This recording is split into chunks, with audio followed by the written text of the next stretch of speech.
Esto que ves es solo el inicio. Nos venden la maternidad de una manera muy rosita, muy bonita, muy feliz. Y no te hablan de la parte fea, de que una de cada 4 mujeres va a pasar por alguna pérdida de algún tipo en su vida, que 1 de cada 10 bebés prematuros muere, que o sea, si nos damos estadísticas son muy precisas. Y luego lo que viene después, ¿no? El posparto ahorita está súper en tendencia de que mucha gente no sabe lo que es y muchos hombres piensan que es algo imaginario, que la mujer se cría para no tomar responsabilidades, y cuando es algo de la salud mental, ¿no? Es salud mental y también es salud física. ¿Por qué? Porque, bueno, cuando hay desprendimiento de placenta, automáticamente empieza la leche, el cerebro manda la señal de que ya nació el bebé, ¡pum!, lactancia. ¿Y cómo le haces con la leche que queda? Es un recordatorio de mi hijo no está, mi hijo se murió. Entonces, era un dolor tan grande y era tan incomprendido, no había nadie que te orientara. De hecho, la doctora que atendió mi parto, fue, a veces pasa y les pasó a ustedes, después nos enteraríamos que fue mal manejo de la situación, fue mala praxis. Bienvenidos a Charlas Sin Miedo. Yo soy Maidoli Patiño y estamos en otro episodio más de estas charlas que nos encanta escuchar. En este capítulo, en este episodio del día de hoy, está conmigo una mujer que ha pasado por momentos difíciles y que a veces no nos imaginamos que nos puede pasar, y cuando nos pasa, pues de una u otra manera tenemos que transformar eso y volver a empezar. Entonces, esta invitada mejor que ella nos platique de su vida, porque creo que vale muchísimo la pena escuchar. Ella es Fernanda Holguín. Bienvenida a Charlas Sin Miedo, Fernanda.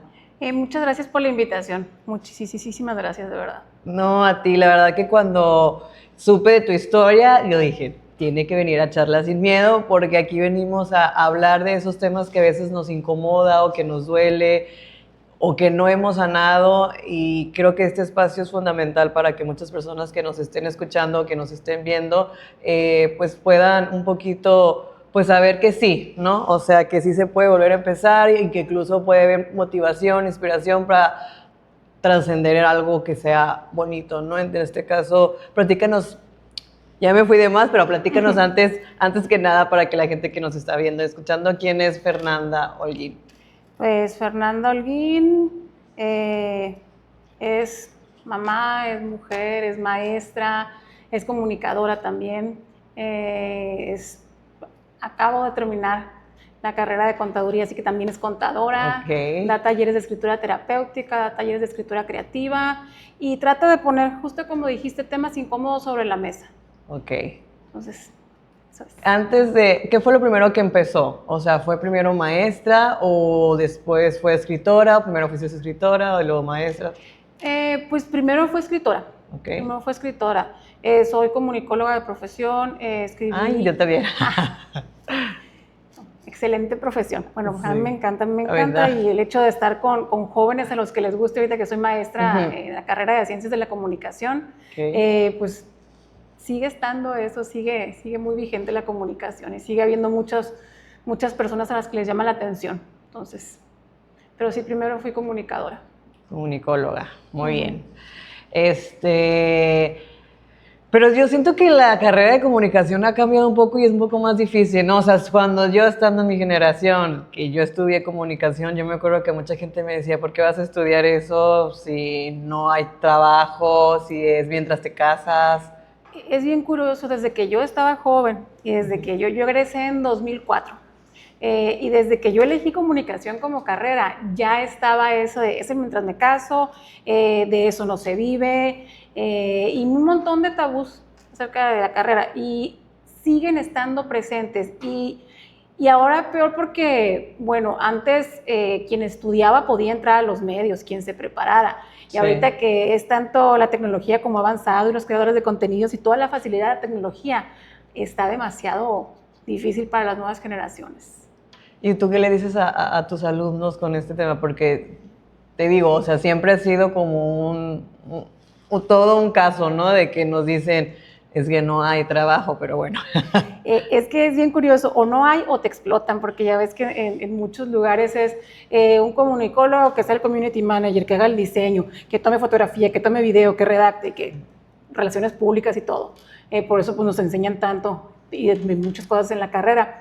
Pero yo lo que les digo a ellos es la diferencia entre un creador de contenido que agarra su celular o agarra una cámara y que se pone a hablar frente a la cámara, aunque tenga facilidad de palabra, aunque tenga presencia, es la ética con la que tú vas a manejarte, el criterio que tengas y que vas a estar, pues ahora sí que licenciado en dar opinión, o sea, tu opinión vale mucho ahí.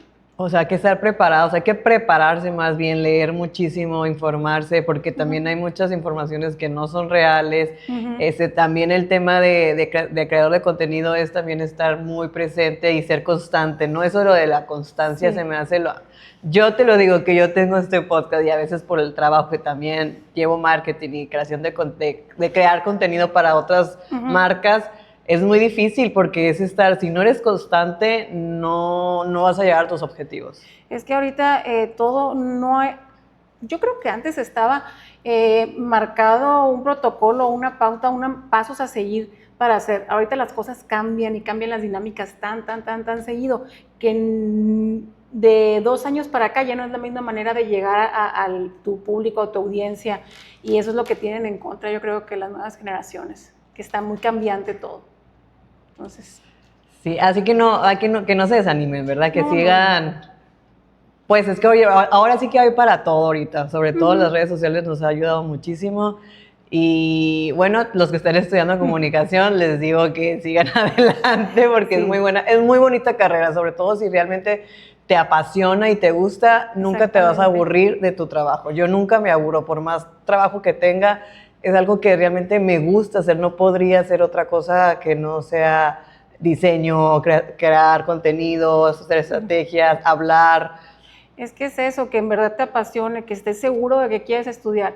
De hecho, empiezan, ahorita comunicación en cualquier universidad donde la encuentres, no son grupos grandes. Y empiezan, por ejemplo, unos 18 alumnos, y ya para el segundo cuatrimestre, donde yo doy clases es en cuatrimestres, modalidad cuatrimestral, se van unos 5 y ya te van quedando, o sea, porque dices, ok, qué bueno que se retiren antes de terminar una carrera si no están seguros, pero los que quedan y terminan es porque en verdad aman lo que están haciendo y los conquistó la carrera y se enamoraron y se desenamoraron y se volvieron a enamorar de la carrera en el transcurso. Entonces es padre, eso está muy bonito. Sí, yo siempre he dicho que tienes que, o sea, tenemos una vida y yo siempre he dicho que tenemos que hacer lo que realmente nos apasione y nos guste, porque eso de ir a trabajar nomás por necesidad, o sea, sí puedo entender que hay situaciones que pues no hay, ¿no? Pero si hay, pues escoge lo que a ti te guste, lo que te apasione, sí, ¿no? Exactamente. Bueno, Fernanda, ahora para cambiar un poquito el tema, quisiera que nos hablaras un poco de la escritura, porque eso sí tengo mucho de que yo quiero saber cómo te apasionaste, cuántos libros has hecho, de qué se tratan, si tienen que ver con tu vida. Bueno, yo desde los, ¿qué será? 14 años, 15, yo dije, yo quiero escribir, y era, comunicación era la carrera de moda, y desde secundaria decía, yo voy a ser comunicadora, ni sabía bien qué hacía, la verdad. Luego para prepa, y ahora sí supe bien qué es lo que hace un comunicador, un comunicólogo, que pues iba a periodismo, mucho a prensa escrita, o televisión o radio, entonces dije, por aquí le voy a entrar porque yo quiero ser escritora. Entonces yo voy a escribir en periódicos y por ahí voy a entrarle a la escritura. Y en la casa había un libro de un periodista de aquí local, Bartolomé Delgado de León. De hecho, en septiembre va a haber unas jornadas, y es el 3er año que las hace el colectivo El Quehacer Cultural, hace unas jornadas culturales en torno a este periodista, poeta de aquí de la región. Pero me encontré un libro que era una compilación de todas sus editoriales, porque él fue editor del Heraldo del Yaqui, fue el primer periódico de aquí de Obregón, y él fue editor y columnista. Y me encontré un libro con todas sus editoriales y sus columnas, y me gustó mucho la manera en la que él narraba, en la que contaba historias, en la que daba su punto de vista sobre la política, sobre el quehacer económico, cultural, todo lo que, o sea, sobre la vida de aquí, del Valle del Yaqui. ¿Pero qué era lo que te llamaba la atención? O sea, ¿cómo era su punto de vista que te ¿Cómo llamaba era la su punto de vista y su manera de narrar las cosas? La manera, no era un tono muy serio o muy formal, era como si sintieras que te estuviera platicando a ti directamente. Y esa familiaridad, eso de meter historias de familia, pero mezclar al mismo tiempo la política y como que te narraba lo que acontecía de una manera tan personal que dije, yo quiero hacer esto. Yo quiero platicar así con la gente a través de las letras. Y eso fue lo que me llevó a estudiar comunicación. Entonces, primero fui escritora y eso es lo que me llevó, o sea, y ahí de pues, muy temprana edad, y tengo 43 años ahorita, a los 17 decidí ya bien lo que quería estudiar y de verdad no me arrepiento ni un solo segundo. Wow, eso, yo creo que ese es un don, ¿no? Saber desde pequeños qué es lo que nos gusta y nos apasiona. ¿Y cuál fue tu primer libro que escribiste? Antes de los libros, empecé, bueno, pues escribí periódicos.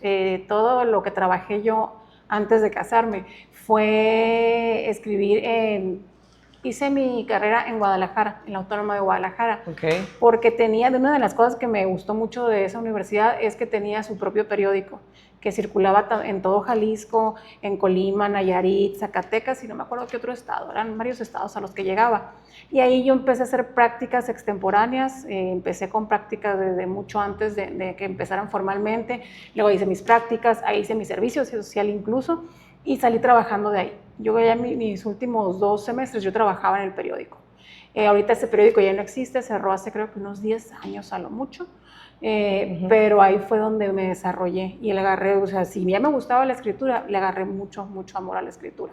O sea, tú eres de aquí de Ciudad Obregón sí, y te fuiste a estudiar a Guadalajara porque tú ya sabías que ahí... Pero aquí no estaba la carrera de comunicación, si nos vamos a 1999, 2000...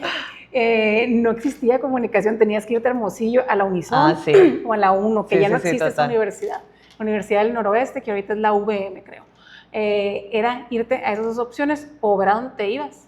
Sí, tienes razón. Y terminé en Guadalajara. Pues fue a principio, pues sí, fue en el año 2000. En el año 2000 fue cuando empecé yo la carrera y no había aquí. O sea, y ahorita ya aquí hay 3 universidades que la ofertan, sí, ¿verdad? creo que ya tiene bastantes universidades de aquí que ya tienen la carrera. Incluso creo que está destacado que Ciudad Obregón es una de las ciudades universitarias porque ya ahorita hay muchísimas universidades. Sí, sí, hay mucha oferta universitaria y comunicación mínimo está en 3 universidades aquí.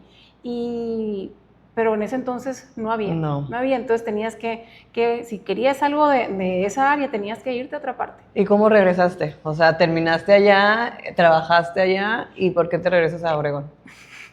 Como todos. Bueno, la mayoría, yo también me regresé. Me regresé muy enamorada, me quería casar. Ay, el amor. Y me casé y dejé la carrera a un lado. Y durante 17 años, ahí sí escribía. Lo único que estuvo como constante en mi vida fue escribir. Porque, bueno, pues empecé a tener hijos y tal. Y en mi tercer embarazo tuve la muerte de 2 de mis hijos, era embarazo gemelar. Sí, eso fue lo que me regresó a la escritura. Eso fue lo que regresó a la escritura a mi vida. Sí, fue una manera muy fea de volver a ella, pero si lo veo desde el punto de vista que eso me abrió las puertas a animarme a volver a escribir. De ahí nació mi primer libro. Y después de que publicas el primer libro te entra, yo no sé si un vicio, te gusta seguir llegando a gente, te gusta seguir ayudando de alguna manera u otra a que personas, bueno, pues en este caso que ese libro fue testimonial 100%, una crónica testimonial, claro. Pues te gusta seguir. ¿Y cómo fue que, o sea, no me puedo imaginar cómo es pasar un duelo de un hijo, pero cómo fue que volviste a escribir? ¿Qué fue lo que te llevó a eso? ¿O qué sentiste tú la necesidad de tengo que escribir, tengo que sacar este dolor? Que a veces es lo que decimos, a veces el dolor lo puedes transmitir hacia las palabras, ¿no? Y se puede transformar. Sí, fue bien curioso porque al ser... yo tenía 6 meses de embarazo cuando nacieron los bebés. Nacieron prematuros extremos, pues tenían todo en contra. Y al ser hombres, tenían 50% de posibilidades, porque dicen que las mujeres somos el sexo débil. No, una mujer a las 24 semanas, 25 semanas, en mi caso fueron 26 semanas de gestación, 6 meses. Una mujer tiene más probabilidades de sobrevivir que el hombre. En ese nivel de prematurez.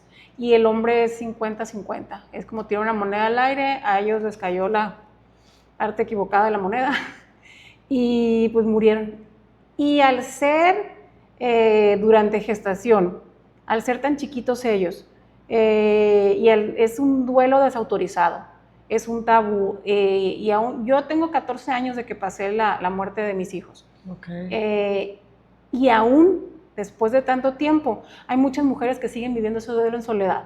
Cuando a mí se me murieron los niños, te dan con todo el cariño del mundo y con todo el amor, y la gente no sabemos cómo acompañar definitivamente. Siento que esa etapa de esas situaciones, vaya, el ser humano todavía no está preparado y no sabe, y es algo que nadie te enseña, ¿no? O sea, no sabes si eres prudente o no prudente, si estoy siendo irrespetuoso. Sí, es muy incómodo. Queremos que la persona que está pasando por la pérdida vuelva a la normalidad, o queremos darle ánimos, y el acompañamiento, nada más con que estés enseguida en silencio, un te quiero mucho vale más que un lo siento mucho, Dios sabe por qué haría las cosas, y un montón de frases hechas. Pero todo el mundo nos decía de que, ay, al menos, o sea, no lo conociste, o de que ya vas a tener otro, o Dios quería un angelito en el cielo, un montón de frases que dices, bueno, pues esto no consuela a nadie, que dices, viene desde el fondo del corazón de quien te lo está diciendo, pero pues de consuelo no dan nada, porque no es el orden natural de la vida. Normalmente nosotros los hijos enterramos a los papás,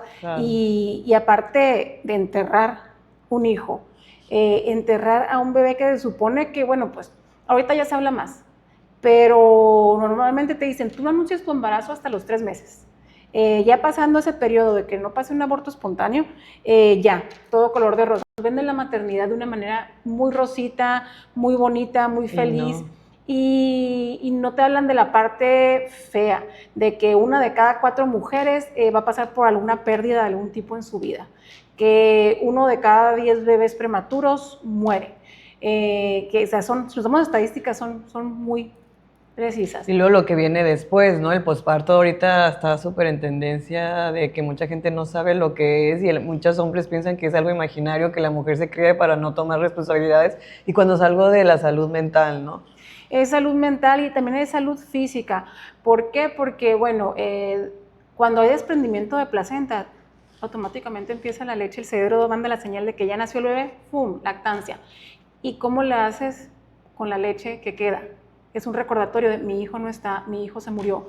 Entonces, era un dolor tan grande y era tan incomprendido. No había nadie que te orientara. De hecho, la doctora que atendió mi parto fue, a veces pasa y les pasó a ustedes. Después nos enteraríamos que fue mal manejo de la situación, fue mala praxis.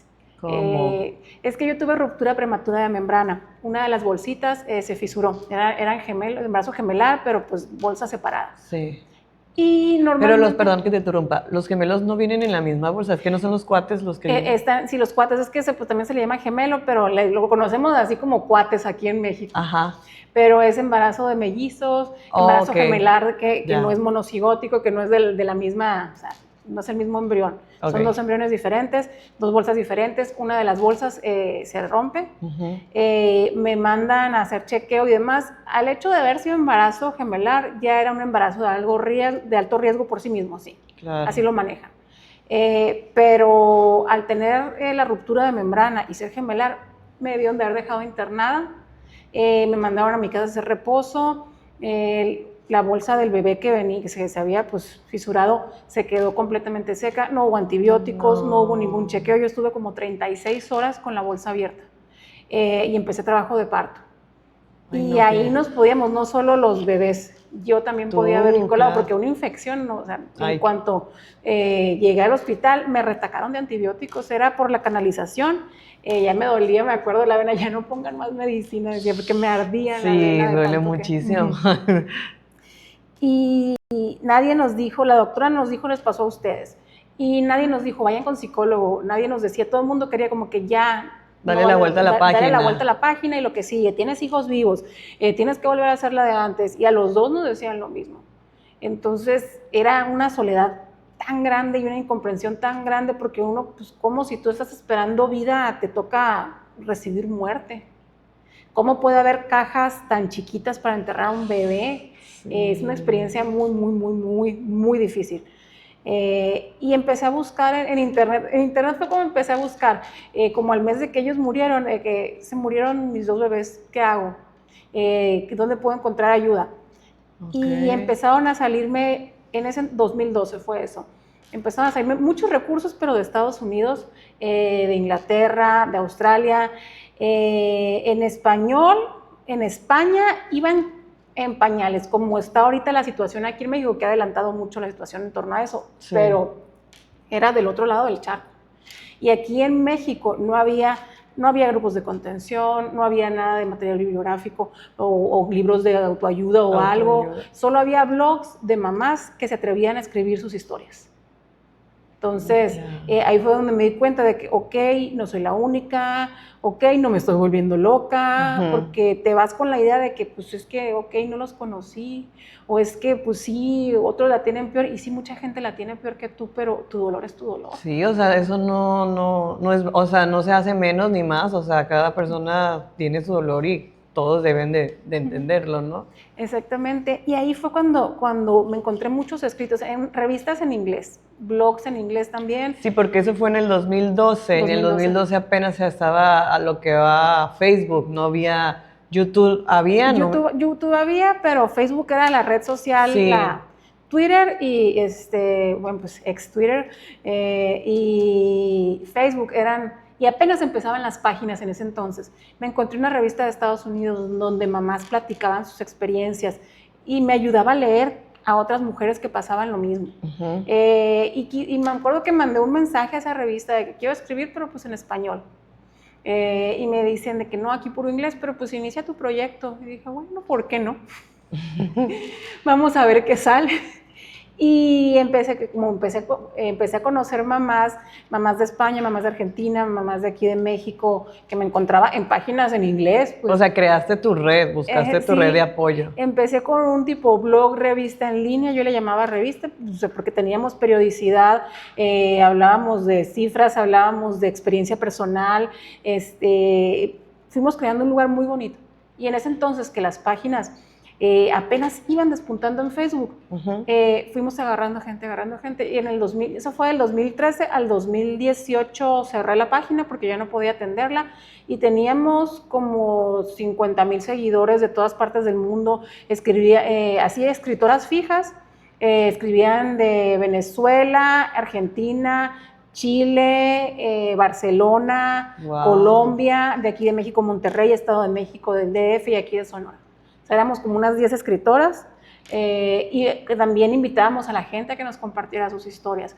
Así que empezamos muchas mamás que acabamos de perder o acabamos de pasar por la muerte de un bebé, fuimos haciendo conciencia, fuimos poniendo el tema sobre la mesa y se iban sumando más y más. Y luego ya después de eso viene el libro. Y de hecho, de mamás que empezaron a seguir la revista, han salido asociaciones civiles que ayudan ahora a bebés. Duelos, ¿cómo se dice? Duelos, podcasts sobre duelo gestacional exclusivo y especialmente. Han salido, bueno, pues con decirte que con mamás que empezaron a seguir mi trabajo y empezamos a ayudarnos mutuamente, o sea, pues en conjunto, hay iniciativa de ley a nivel pues, federal que la tienen un poco detenida, se llama Ley Cunas Vacías.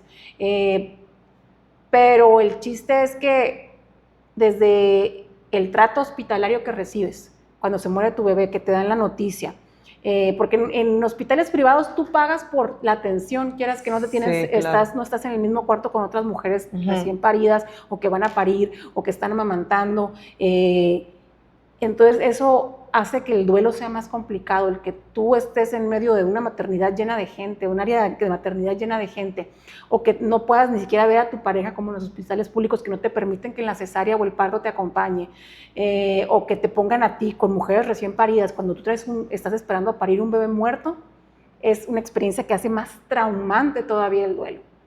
Entonces, las leyes que han surgido, y de hecho aquí en Guadalajara, en Jalisco, y en Sonora son los únicos 2 estados de la República donde en su código estatal ya se respeta que hay un protocolo a seguir, que tú puedes hasta, si no pesa 500 gramos el bebé, no te lo puedes llevar en hospitales públicos. Ahorita Sonora y Jalisco son los únicos 2 estados donde tú puedes disponer de los restos de tu bebé. Porque en otros lugares, y antes aquí en Sonora, menos de 500 gramos no te dan tu bebé, se va a desecho. ¿Cómo? Sí. O sea, ¿eso es real? Eso es real, sí. O por ejemplo, a mamás que sí pueden disponer, que son bebés, ya se les llama óbito a los bebés que ya que mueren dentro del vientre, o tu bebé muerto. Hay historias de terror de cómo han entregado el cuerpito de tu hijo. Yo tuve la suerte, bueno, pues yo no fui por ellos porque yo estaba con la cesárea, todo lo que daba. Cuando mi ex esposo fue por ellos, en un pañal para adulto le entregaron a uno de mis hijos. Ay, no, porque no había mantitas, no había manera que vas a identificarlo y pasar a la funeraria. No hay ni siquiera cómo te entreguen bien al bebé. Hay mamás que en cajas se lo entregan, hay mamás que en bolsas de basura, en bolsas negras te entregan a tu hijo. Ay, no. Entonces se está yendo, con la ley Cunas Vacías, se está yendo a que se hagan protocolos, a la entrega digna del bebé, a que tu lactancia puedas decidir si inhibirla con ¿cómo se dice?, con pastillas o de manera natural. ¿A qué más? Con el solo hecho de las incapacidades.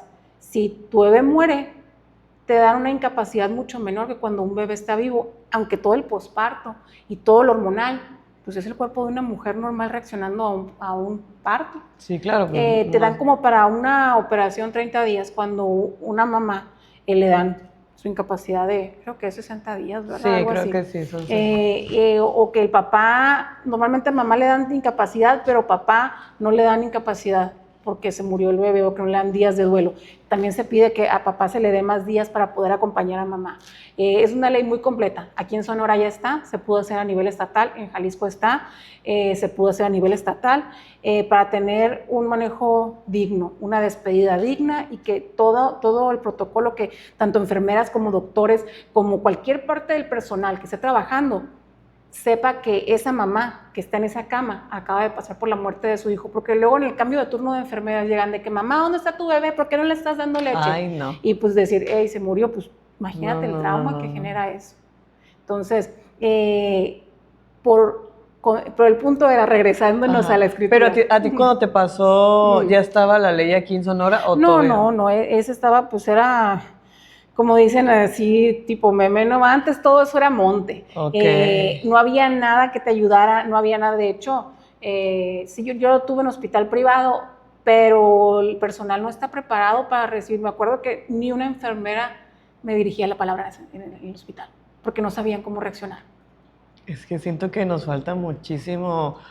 Bueno, justamente. Ya no sé si en dónde, porque yo antes le apostaba a Estados Unidos, pero ahora que están pasando muchas cosas en Estados Unidos, yo digo, ni Estados Unidos tiene la capacidad. No, Estados Unidos, de ahí se han replicado, bueno, pues mamás que han tenido su bebé en Estados Unidos y que han pasado por la muerte de su bebé, fue un trato tan digno y tan bueno que querían, de hecho, antes de que hubiera una ley y que hubiera, o sea, ya un trato digno a nivel estado, pues somos mamás y papás que pasamos por eso, los que empezamos con, pues la asociación civil que te digo, se llama Padres del Cielo, es aquí en Hermosillo. Vienen a capacitar al personal aquí en Obregón también. Yo formo parte de esa asociación, ahorita no estoy muy activa definitivamente en ese tema, pero hacen cajas de memoria. El chiste es que dejan cajas de memoria en hospitales, aparte de que dan plática a personal de tanto trabajo social como enfermeras. Doctores por lo general no asisten, pero mínimo el personal que está más en contacto con la mamá tratan de capacitarlo. Desde cómo hablarle a la mamá, cómo ofrecerle que vea al bebé. Hay de hecho fotógrafos especialistas en guardar ese tipo de recuerdos. Porque Estados Unidos sí está preparado. En Estados Unidos están súper capacitados y de ahí mamás que tuvieron bebé allá y que recibieron un trato súper digno y que tienen recuerdos, tienen el mechón del pelo, tienen la huellita, tienen una foto con su bebé que suena muy como que a lo mejor quien lo ve de fuera muy morboso. ¿Cómo le vas a tomar la foto a un bebé muerto? Pero después, pues es tu bebé. Es que en el trauma uno no sabe qué hacer. A mí cuando se murieron los niños, pues ellos sí vivieron 1 y 2 días respectivamente cada uno, Okay. y en el Seguro Social murieron. Yo no los conocía, si vivos yo no los conocí, yo los conocí hasta que los vi muertos. Pero estabas tú, ahorita estuviste en un hospital privado, Estuve ¿no? en un hospital privado. ¿Por qué se los llevaron a...? Porque los hospitales privados no tienen el mejor UCI, la mejor unidad de cuidados intensivos, es la del Seguro Social. Entonces, ¿En ese entonces o todavía? Todavía. Ok. Te pueden tener una incubadora buena, pero no tienen la preparación ni el área ni la especialización para recibir a un bebé de 6 meses y mantenerlo con vida desde el respirador, desde cómo alimentarlo. Te pueden bebés prematuros, pero 8 meses tal vez, que ya, o sea, que tienen un poquito más, o creo que, o sea, la mejor UCI es la del Seguro Social.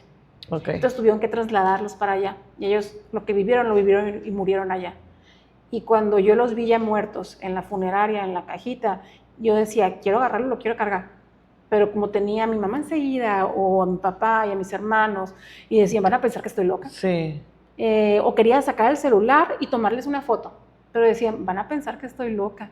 Y es de las cosas que más me arrepiento, porque todas sus fotografías, mira aquí, todo lo que, o sea, es fotografías mentales. Y qué increíble, o sea, esos pensamientos que te dices, van a pensar que la gente que estoy loca. Esos pensamientos, ¿cómo se puede decir? Del sistema, de la vida, de la sociedad, de lo Sí, que protocolo, dirá, sí, del qué protocolo. dirán, sí, O sí. sea, qué impotencia que a veces nos paramos por lo que la gente va a pensar, ¿no? Y en situaciones así tan difíciles es cuando tú dices, ¿por qué? O Sí, sea, si quiero hacer esto, y si estoy loca, ¿qué? Pero lo quiero hacer. Es que ese es el único momento que las mamás van a tener con su bebé.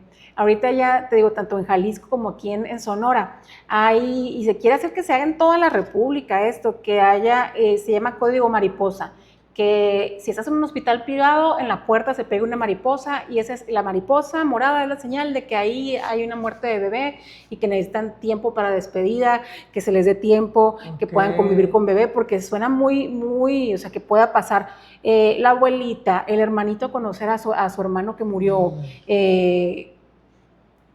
sea, a quienes la familia quiera recibir, sí, a conocer y a despedir a ese bebé. Y en hospitales públicos que el expediente o la cama de la mamá tenga esa mariposa para respetar, para saber, o incluso hay en Guadalajara, en hospitales en Jalisco sí hay una habitación especial de despedida para bebé. O sea, como una capilla, pon tú, o un cuartito. Un cuarto especial donde tu mamá tenga cama, donde haya un cunerito chiquito, una cunita, donde haya un sillón donde papá pueda estar, donde puedan tener un espacio por si quiere pasar abuelita, que quiere pasar hermano, pero que la familia tenga cómo despedirse. Porque esas horas que les den, aquí en Sonora, el máximo tiempo que han pasado alguna familia con su bebé muerto, creo que son de unas 10 horas que los dejaron, o sea, despedirse bien, y que si quieren llevar padre, o aunque no se debe bautizar a los bebés que van naciendo, porque pues según esto no tienen pecado, según la religión católica, te dan que puedas pasar un padre si quieres, o que si quiere, o sea, es para que la familia pueda vivir ese momento, porque el trauma del dolor de la muerte nada te lo va a quitar, pero un trato digno, pero tener chance de reaccionar, pero poder ver a ese bebé, poder cargarlo, poder sostenerlo, poder aprenderte de memoria su carita, sus pies, sus manos, todo. Eso tomarle sí, la foto, el video, tomarle la foto, cargarlo. El video, cargarlo, exacto.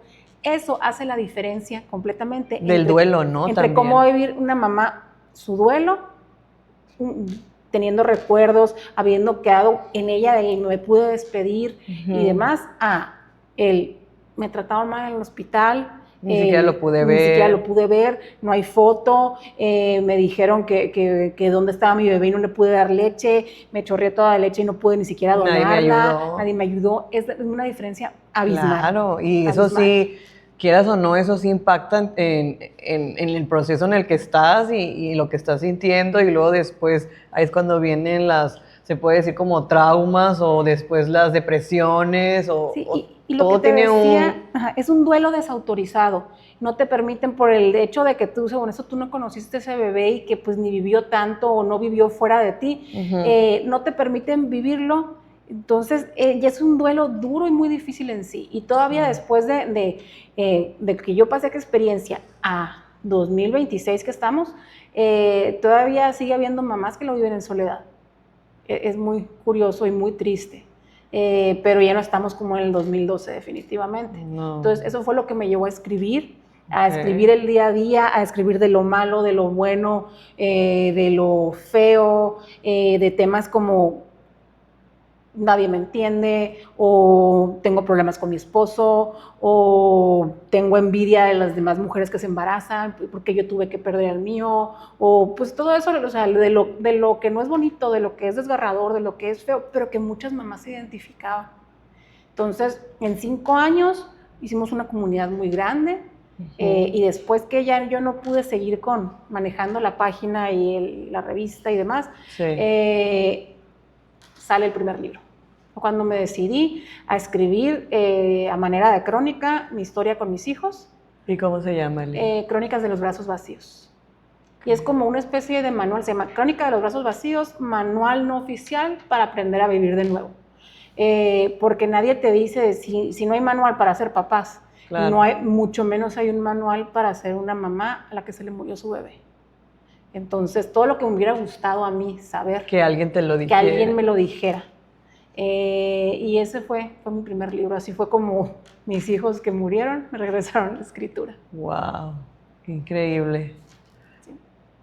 Pues muchas gracias por compartirme este pedacito de tu historia, de tu vida. La verdad creo que eres una mujer admirable, de admirar muchísimo, muchísimo, y que gracias, o sea, yo que soy mujer, que todavía no he sido mamá, pero espero algún día ser mamá, que estén mamás apoyándose, sobre todo en estas situaciones tan difíciles que la vida no te enseña y que nadie te enseña. Qué increíble, de verdad, te admiro muchísimo. Pues se me puso la piel chinita. ¿Qué te puedo decir? Creo que escucharte, la verdad es que cuando me cuentan todo me lo imagino, y qué impotencia. La palabra es qué impotencia, qué fuerte, qué difícil, pero cómo todo se puede, a través del caos, puede surgir una magia y transformarse, ¿no? Creo que ese libro, ¿dónde lo podemos encontrar? En Amazon. En Amazon. En Amazon. Ese libro en Amazon lo pueden encontrar. A donde llegue Amazon, llega el libro. Y imagino que muchas mamás te han escrito para darte las gracias, para decirte, wow, tu libro me... He de cuenta que lo que yo viví es algo que dicen en el libro. Sí, muchas mamás, pues conozco a muchas mamás y a bebés que están en el cielo definitivamente. Okay. Conocí muchas personas muy hermosas. Y de muchas partes, y de muchas ¿no? Partes, wow. Sí, de muchas o sea, muchas hiciste partes. Una red de mujeres internacional. Sí, sí, es que hasta hace poco, o sea, me cayó el 20 de toda la red y la conexión que se hizo de mujeres a través de todo Centro, Sudamérica, España, y lo que el solo hecho de decir, ¿saben qué? Esto es una basura vivir el dolor, o sea, solo sí. El decir esto no puede ser o esto me está llevando la fregada, perdón. Pues sí, no pasa nada. No sé qué tanto se puede hablar. No, aquí se puede hablar de todo. Acuérdate que es charla sin miedo. El hecho de decir, yo no quiero esto, me rehúso a vivirlo así, lo que logró, porque es bien curioso, fíjate. Tengo muy presente cuando elegimos mi ex esposo y yo los nombres para los bebés. Okay. Uno se llamaba Joaquín y el otro Víctor Manuel. Tienen su acta de nacimiento, tienen su acta de defunción. Pero yo nunca me imaginé que esos nombres, yo decía, tanto que batallamos, porque pues, tú eliges uno, yo elijo otro, porque para los bebés, ¿y cómo se va a llamar? No, ¿cómo se van a llamar? Y dije, estos nombres nunca los voy a decir. Dije, cuando recién se murieron, decía, estos nombres en mi vida los voy a decir, tanto que batallamos para elegirlos. Y nunca imaginé lo lejos que iban a llegar esos nombres. No hay día empezando, no hay día que una mamá no se acuerde de su hijo que murió. No hay día que yo no piense en ellos. Y esos nombres han llegado a donde su historia ha llegado. Han llegado a España, han llegado a Puerto Rico, han llegado a Chile, han llegado a Argentina, han llegado a Estados Unidos, han llegado a donde lo han leído. Y hay mucha gente que se acuerda de ellos, es lo curioso. que yo, bueno, pues yo por problemas y situaciones personales tuve que dejar, porque durante 10 años, o sea, primero fue en los 5 años escribiendo en la revista, luego pasaron a los libros sobre duelo, a talleres de escritura terapéutica, y en mis cuentas, en mis redes, siempre estaba yo dispuesta a platicar con quien fuera, con quien lo necesitara y demás. Y por situaciones personales diferentes al duelo, tuve que dejar de escribir y estar al tanto de todo eso. Me quedé yo en el 2022 con la ley Cunas Vacías, hasta ahí fue mi aporte al tema, y tuve que dejar eso porque pues, mi vida cambió de un giro de 180 grados y ya no podía dedicarme a eso. Y todavía al día de hoy me siguen buscando, si no es para dar pláticas del tema, es para ayudar a alguna mamá o para en algún programa. Es bien curioso, le decía a una amiga que es tanatóloga, que nos conocimos por ahí del 2013. Ella se fue a estudiar tanatología y está a punto de graduarse de psicología por lo mismo, para poder ayudar mamás y papás.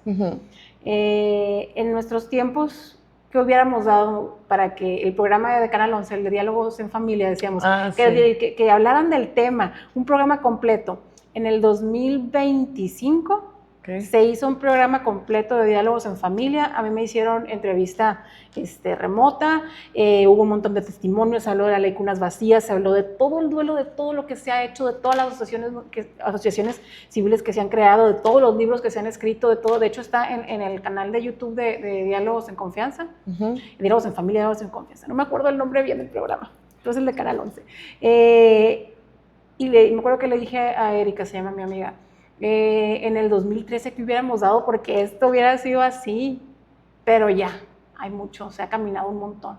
Pero igual, o sea, qué increíble decir, ¿no? O sea, de que a través de toda tu trayectoria, pues has visto cómo ha ido evolucionando y que sí se ha hecho cambios, porque pues obviamente me imagino que bueno, yo sentiría mucha frustración si ahorita en la actualidad sigue estando igual cuando yo estaba, ¿no? O sea, en la situación en la que yo viví. Ha cambiado muchísimo el mundo. Ahorita estamos como cuando España estaba en pañales, yo creo, pero en México estábamos, o sea, era tierra de nadie, no había nada, era monte, en realidad nadie hablaba de eso, te mandaban, o sea, como que no hables, te incomodas, o cómo le hacemos para ayudarte. Y 14 años después, es un mundo de diferencia. O sea, sí sirvió levantar la voz, sí sirvió hablar del tema. Wow. No, la neta, estoy con la piel chinita, sí, o sea, es increíble esta plática, la verdad me gusta muchísimo, porque sé que muchas mujeres que nos están escuchando se pueden, pues, ponerse en tu lugar. Yo me pongo en tu lugar y la verdad es que yo también hubiera hecho lo que tú haces. Bueno, no soy escritora, pero sí hubiera tratado de hacer un cambio, ¿no? Y que se hubiera visto. ¿Qué les podrías decir a esas mujeres que a lo mejor están pasando lo mismo que tú o otras situaciones similares, que también tienen ganas de hacer cosas, pero no se atreven? Porque pues aunque ha cambiado mucho esta vida, o sea, de las mujeres con el tema de la igualdad, pues como dicen, ¿no? Es tiempo de mujeres, todo lo que tú quieras, pero todavía nos falta, porque sigue estando presente el machismo en nuestro país, y hay muchas mujeres que no se atreven por miedo o por el qué dirán o porque nadie va a entender mi dolor. ¿Qué les puedes decir a esas mujeres que nos están escuchando o viendo? Siempre he dicho y sigo diciendo y lo voy a decir, y con cualquier tema, no solo con muerte de bebés, pero si hay algún tema que tú pienses o consideres que es importante lo que tú estés viviendo, que digas, hay que hablar de esto, que hay que recordar que un periodo de oscuridad o tu oscuridad o lo que tú estás viviendo de dolor puede ser la luz en la oscuridad de alguien más. Yo empecé a escribir o retomé la escritura porque vi que mamás hacían eso y que les ayudaba. A mí me ayudaba a leerlas. A ellas les ayudaba leerme. No se sentían solas, yo sacaba lo que tenía que sacar, poníamos algo importante sobre la mesa, entonces era un ganar-ganar. Pero yo creo que gané más, o sea, yo salí ganona en ese punto porque a mí me ayudó. O sea, fue lo que sanó mi duelo eso. Mi dolor, que igual, o sea, no es como que nunca piense en ellos o como que ya, pum, pum, como magia, ya pasó todo, no. Pero ya puedes aprender a vivir de nuevo, a resignificar, a volver a caminar, a volver a ilusionarte, aprendes, o sea, empiezas, renaces, te reconstruyes, o sea, pues ya ves la vida de una manera muy diferente. O sea, hoy en día, ¿cuántos años ha pasado de la muerte de ellos? Van a ser 14 años. 14 años, o sea, ver a Fernanda en 14 años y verla hoy en día, ¿qué le puedes decir a esa Fernanda de 14 años? Que todo va a estar muy bien, que vamos a salir adelante. Bueno. Y después, ¿volviste a tener hijos? Ahorita que decías, le voy a preguntar, pero no sé si se atreve, con el tema de que sí. Mi ex marido, ¿qué pasó ahí? Aquí todo se platica. No, sí volví a tener un bebé más, va a cumplir 12 años, se le llaman niños arcoíris a los bebés que nacen después de la muerte, la pérdida del embarazo, porque no niegan la tormenta, pero pasa algo bonito después de que... Ay, qué bonito, no sabía que se les decía así. Sí, así se les llama. Bueno, con lo de ex esposo, pues fue muy curioso de raro, no de chistoso. Uh-huh. Pero nos tuvimos que separar por situaciones pues, de violencia okay. Psicológica, violencia familiar. Y yo estuve muy anestesiada el tiempo que pasó lo de los niños. Me desconecté cuando volví a la vida, porque fue un proceso muy doloroso para mí cuando volví a tocar ya realidad o ya tener resuelto mi duelo y sanada o lo más posible esa parte. Pues ¿eso fue ya después de hacer el libro o en el Inter? Después de los primeros 3 libros fue eso. Okay. Que pues me di cuenta que gracias a ayuda psicológica que estaba viviendo violencia en mi matrimonio y que eso que siempre la viví desde que andábamos de novios. O sea, ¿no te habías dado cuenta tú? Pues me casé muy chica, me casé a los 22 años.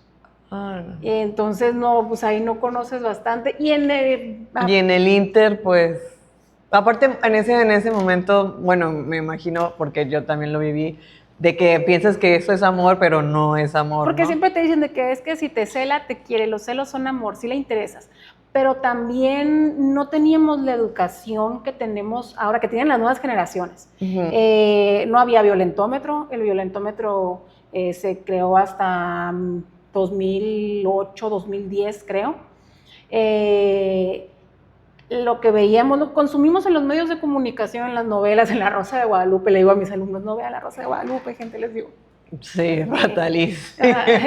Se normalizan todos los temas, dinámicas violentas, el que el amor sea sacrificado, desde las historias de Disney, de que la protagonista cambia y todo por el amor de su vida y tiene que... Esas narrativas que venimos escuchando desde que somos niñas. Y párale a que a principios del 2000 no conocíamos, no se hablaba de la violencia de género, no se hablaba de la violencia intrafamiliar, no se había... violencia eran golpes y aún en 2026 sigue dando vergüenza a muchas mujeres admitir que están viviendo violencia. Entonces desde ahí como sociedad, ¿cómo vemos a la que golpean o cómo vemos, o sea, de que sí da vergüenza de que, ay, pobrecita, ay, no, y hasta que lo hacemos chisme de que, ay, que no sabes quién se separó y quién parecía que la golpeó. Sí, claro. O sea, no lo vemos como es, no le damos la importancia que es. Sino más como morbo, ¿no? Sí, como morbo, y también es parte morbo como lo ve la sociedad, y también el cómo una dice, o sea, pues es que no, a lo mejor y no creo que sea, no se platica en los cafecitos. Fíjate que mi esposo me dijo esto. No, pues no. Todavía hasta con las personas muy cercanas a ti, o sea, tu mejor amiga o así, bueno, con los padres, pues antes era muy, no se podía ni decir, o sea, pero pues lo piensas, con ¿no? Con el hecho de que antes decían de que tú te casaste, vayas a su casa. Tú te decidiste casarte con él, ahora te aguantas. Ajá, sí, o sea, esas eran las respuestas de antes. Esa era la dinámica de las respuestas. Entonces, no lo hagas enojar. O sea. Ajá. Porque esos son los patrones y la escuela que viene desde mucho tiempo, y México y Latinoamérica somos países muy machistas. Las mujeres somos muy machistas porque incluso aún y como mamás cuando después dices, ok, te cae el 20, ¿cómo estoy educando a mis hijos? El hecho de decir, las niñas no hacen esto, los niños hacen esto, y tú atiende a tu hermano o atiende a tu papá, él viene cansado, o que todavía aquí en México está el de la mujer que no puede estudiar porque al hermano hombre le dan la preferencia porque la mujer se va a casar nada más. O sea, todavía sigue habiendo una desigualdad y todavía se siguen replicando micromachismos, violencias chiquitas que después acaban en violencias grandes. Sí, entonces, pues una se casa enamorada, una se casa queriendo que funcione todo, piensas que los celos es normal. También piensas que ok, pues tiene razón, o de que ok, ya no me puedo vestir así, si es cierto, yo ya soy señora. Si él me lo está diciendo es por algo, porque me está cuidando. Ajá, o que está bien, yo no debo de salir con mis amigas, o está bien. O sea, porque me voy a ver mal. Ajá, porque yo ya soy una mujer casada. Sí, el que dirá la demás gente. Ajá, ¿no? Se siguen replicando ese tipo de conductas y entonces... pues dices, bueno, estará, y aunque te sientas esa corazonada de que estaré bien o estaré mal, te da vergüenza decirlo, te da vergüenza admitirlo. Yo me acuerdo cuando mi psicóloga en ese momento me dijo, es que estás viviendo violencia, yo me quería morir. Yo dije, no. No es posible, no. Yo no. Ajá, yo no, pero sí. Y aceptarlo primero, aceptar que estás viviendo eso es muy difícil. Tratar de salvar una relación porque tú estás viendo de que pues es que sí lo quiero y es que aunque dicen de que no, pues por los hijos no debes, o sea, que sí es cierto, una relación, los hijos no arreglan relaciones, pero dices, es mi proyecto de familia, es mi familia, son mis hijos, ¿cómo los voy a dejar sin papá? ¿O cómo va a ser esa dinámica? O también el hecho cuando vives violencia, traes la autoestima tan baja y tan mal la percepción que yo fui mamá de tiempo completo todo mi matrimonio, 17 años. Fue mamá. Ok. O sea, mamá ¿Cómo que voy llevaba, a empezar? Ajá, era mamá que llevaba de los partidos de fútbol, de béisbol, que a clases de teatro, que a clases de ballet, la mamá que cocina, la mamá coordinadora del salón, la mamá que estaba presente en la vida de sus hijos. Y decía, pues yo no sé trabajar, ¿qué voy a hacer? Nunca he trabajado. Y con licenciatura, con cédula, teniendo experiencia laboral, yo decía, ¿cómo? ¿Qué voy a hacer? Nada más el limpiar, decía. Sí, porque no tenías experiencia, no tenías un currículo. Sí, no tenía un currículum y decía, ¿qué voy a hacer?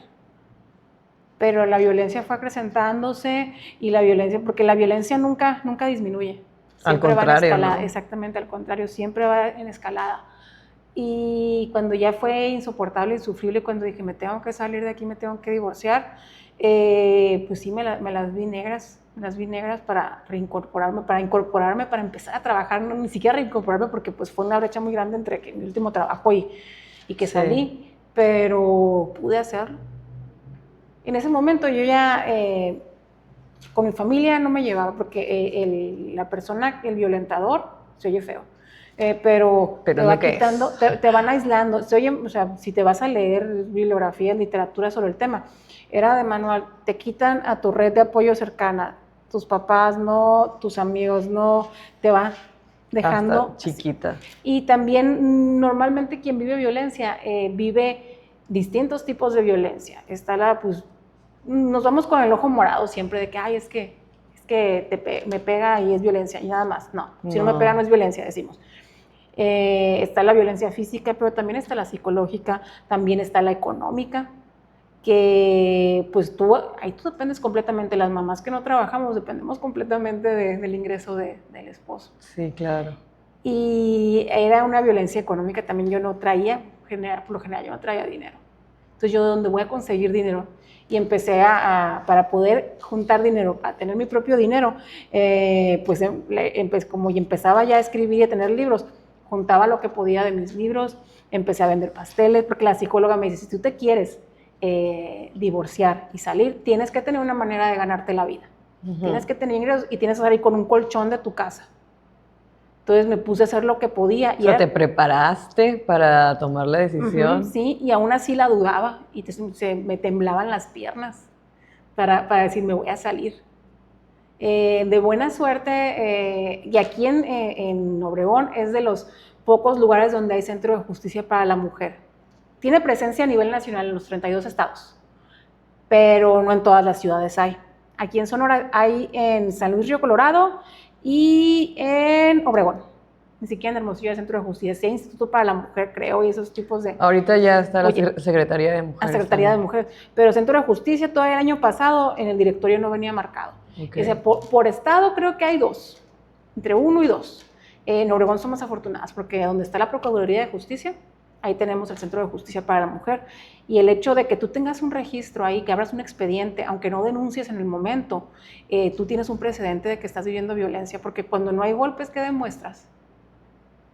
Entonces, yo me salí asesorada ya con un expediente ahí, que yo todavía, entre que abrí el expediente y entre que me salí de la que fue mi casa, pandemia pasó, como quien dice, que la pandemia dejó a muchas mujeres encerradas con sus agresores. Uy, no. Ahí fue cuando se recrudeció la violencia en mi matrimonio. Y fue donde dije, yo no voy a vivir así lo que me queda de vida. Tenía 38 años tenía, y dije, esto va a ser, o sea, estoy en la mitad de lo que puede ser la mitad de mi vida. Esto va a ser pastillas para depresión, para ansiedad, para poder dormir, para despertar. Dije, esto no es vida. O sea, y aparte amor también no es esto, los niños, no es ¿no? esto, o sea, y que los niños vean esa dinámica tan fea. Y que aparte... en entornos violentos también se replica la violencia a los hijos. Entonces dije, es lo que quiero para mí, para mis hijos. Dije, no. Y fue cuando dije ya del miedo que te paraliza al miedo que te dice, huye, vámonos de aquí. Fueron años para decidirme y todavía cuando salí decía, ¿qué voy a hacer de mi vida? No sé hacer nada. Pero, o sea, tú te fuiste de la casa con los niños. Traté, bueno, pues mis hijos, los mayores. Esa casa no estaba tu nombre, no... Y ahí está la cosa, que uno se casa enamorada y no pregunta nada, ¿verdad? Voy a agarrar nota todo aquí. Que no estamos preparadas, confiamos en que el esposo es la cabeza y que él va a ver por todos, pues sin casa, sin ahorros, bueno, pues con un mínimo colchoncito para que sobrevivir unos meses tal vez, sin casa, sin ahorros, sin nada. Entonces, es lo que también le digo a mis alumnas, porque dicen pues yo me voy a casar, o de que, ustedes siempre trabajen, estén casadas o no, sí. Ustedes trabajen y tengan su colchón, tengan sus ahorros, porque uno nunca sabe qué va a pasar. Yo siempre he dicho eso, o sea, y tengo mi novio y todo, y yo le digo, yo siempre voy a trabajar.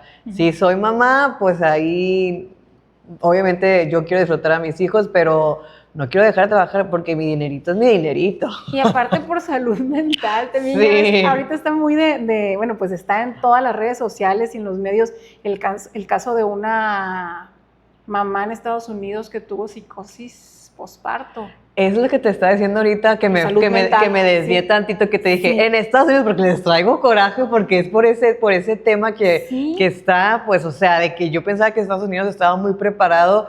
Y cuando voy viendo este caso, que los entrevistan a todos los que estuvieron con ella, al médico, a la media, o sea... Sí, a los psiquiatras. Sí, yo me quedé como, por eso ya dudo de Estados Unidos. Pero sí, es muy importante que tú tengas, porque es por salud mental también, o sea, sí eres mamá y todo, pero porque... Pensamos que la maternidad nos define y es una parte muy bonita y muy importante. Yo no cambiaría mi maternidad, no la cambiaría por nada.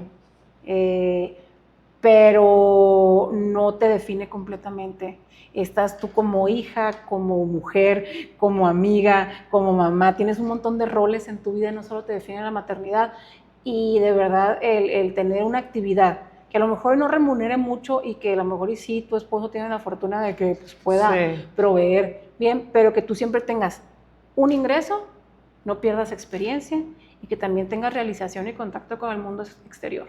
Y aparte hoy en día siento que es más práctico y más fácil porque hay muchas cosas que puedes hacer desde tu casa. Entonces puedes trabajar desde tu casa y creo que eso es muy, muy práctico para que cualquier mamá si quiere hacer algo, pues no es como antes, ¿no? De que tengo que salir y buscar, ¿no? O sea, hoy en día, pues, en internet... Sí, es que tengas un ingreso. Sí, pero que lo tengas y que no dejes, o sea... Sí, exactamente, que no te agarre el no sé hacer nada. Y aparte traes la autoestima tan por los suelos, porque esa relación violenta te llevó de plano a... Sí, o sea, yo creo que ni siquiera te veías en el espejo, o sea... Es que si me vieras a mi versión de hace 4 años, dices, ¿quién es esa mujer? ¿Qué me pasó? Sí, ¿qué me pasó? No. Pero sí, irreconocible. Y pude salir y tuve, lo bueno que yo tenía, yo sé que hay mujeres que no tienen a lo mejor ese apoyo, esa contención. Yo afortunadamente mis papás me volví a conectar con ellos. Qué bueno. Y en cuanto les dije lo que estaba viviendo, me vienes para acá, ¿estás segura? ¿Quieres hacer esto? Dale. Me recibieron a mí y a mis hijos. Fue como un retiro espiritual estar ahí porque yo llegué muy mal a casa de mis papás, con autoestima por los suelos, con una depresión muy fuerte, con un montón de problemas encima. Y estuve yo creo que viviendo 8 meses con ellos en lo que encontré trabajo, que batallé mucho en encontrar trabajo, la verdad, porque no tenía experiencia. Pero ya pude agarrar trabajo, luego vino el trabajo de maestra también, luego fue el trabajo que encontré fue de auxiliar contable, el meterme a estudiar contabilidad para poder trabajar, porque dije, bueno, pues voy a tener 2 carreras para tener... un sustento más. Y empecé, o sea, seguí escribiendo libros, empecé a dar a conocer mi trabajo y pues aquí estamos el día de hoy en tu podcast, que hace 4 años yo creo que, en serio hace 4 años yo creo que 5 años esto no hubiera sido posible. Wow, increíble tu historia. ¿Y te volviste a casar? No, ¿Otros hijos? No, pues tengo 4 años, bueno, pues que me salí 4 años y ya divorciada, yo creo que 2 años. Acaba de pasar. Sí, acaba de pasar, es muy reciente. No, entonces sigue así. No, sí, ahorita estoy dedicada a mi hija, que es la que vive conmigo, mi hija menor, y pues mis trabajos. Ella fue la del arcoíris. Sí, ella fue mi arcoíris. Tengo 2 hijos más grandes que viven con su papá, ellos decidieron quedarse allá, y mi hija que se quedó conmigo. Muy bien, Fernanda, pues muy padre, muy motivado, mira, me trabé de las palabras que quiero, de tantas palabras que quiero decirte, expresarte lo agradecida que estoy, que hayas aceptado mi invitación sin conocernos. Creo que inspiras muchísimo, ya me inspiraste a mí también, no te creas. Y antes de finalizar, quisiera hacer para romper un poquito pues todo lo que hemos hablado, todo lo que nos has platicado. Es una dinámica que siempre me gusta hacer con mis invitados para, pues como sabes, este podcast se llama Charla sin Miedo y como te decía desde el principio, aquí ponemos las cartas sobre la mesa y sobre todos esos temas que a veces no nos incomodan, no nos gusta, pero que a la vez sana, ¿no? Entonces, escogí un papelito, aquí hay varias palabras o frases que a veces nos da miedo. Entonces, pues tú nos puedes decir, ya sea lo que te va a tocar. A ver, vamos a ver. Primero lo lees y luego ya nos dices qué es para ti o qué significa o una vivencia que hayas vivido respecto a eso. Miedo a perder mi trabajo o negocio. Pues creo que el peor miedo ya lo pasé. Creo que esa no era para ti, porque definitivamente tú ya rompiste todos los miedos que se pueden. Empecé de cero hace 4 años, entonces sé que si pierdo mi trabajo o pierdo mi negocio, pues hay maneras de hacerlo. Salí de un lugar donde bien me pudo haber ido muy mal, donde a lo mejor no la contaba, y... O sea, yo hace 4 años empecé a vivir, entonces un trabajo rápido, o sea, bueno, pues no que rápido, sí batallé en agarrar trabajo, obviamente, ¿no? Claro. En el mundo laboral, pero sé que no es imposible. Entonces sé que no es imposible, no sería imposible volver a... El miedo es tu mejor amigo, definitivamente. Es que el miedo, bueno, en uno de mis libros, en el Hijas del Miedo, es el libro número 6. Luego te voy a volver a invitar para que nos hables de los otros libros, porque sí, siento que sí están muy interesantes. Pero en ese libro ese libro es una crónica testimonial sobre violencia de género. Yo voy contando mi historia son como unas 13 crónicas, pero una se la dedico al miedo. Hablo cuando yo supe que vivía violencia, me dio un miedo, que esos que te paralizan y que dices, si no me muevo a lo mejor no pasa nada. O sea, como que calmada. Que no me vean. Que no me vean, y era así un miedo que te paralizaba, de verdad, que te congelaba. Y cuando decidí salirme de esa, cuando me di cuenta que esa no era vida, narro que pasé del miedo que paraliza al miedo que te impulsa, al que sobrevive, huye, acciona, porque aquí no vas a salir bien. Y también al final, en uno de los capítulos finales, de las crónicas finales, hablando del miedo, digo, el miedo ya, o sea, como que ya no le guardo ese respeto de ahora de que, ok, tengo miedo, ¿por qué tengo miedo? Como si lo sentara enfrente y le dije, vamos a tomarnos un café, echarnos un cigarrito. Por eso te digo, el miedo es tu mejor amigo. El miedo es amigo, el miedo es aliado, el miedo te viene a decir algo como que, hey, atento con esto. Entonces, el miedo, creo que he aprendido a verlo así, o sea, ¿por qué me está dando miedo? Vamos a ver. Vamos a sentarnos a tomarnos un café.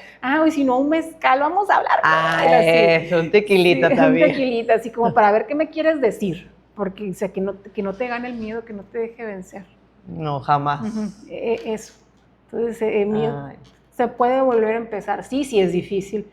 Sí, a lo mejor vas a estar enojado, triste, frustrado, que es normal sentir emociones. O sea, las emociones son lo común. Es normal. No estamos muertos por dentro. Pues ¿verdad? Si no estuviéramos muertos, si no estuviéramos vivos. Exactamente. O sea. Entonces es ok, pues agarrar impulso de nuevo y seguirle.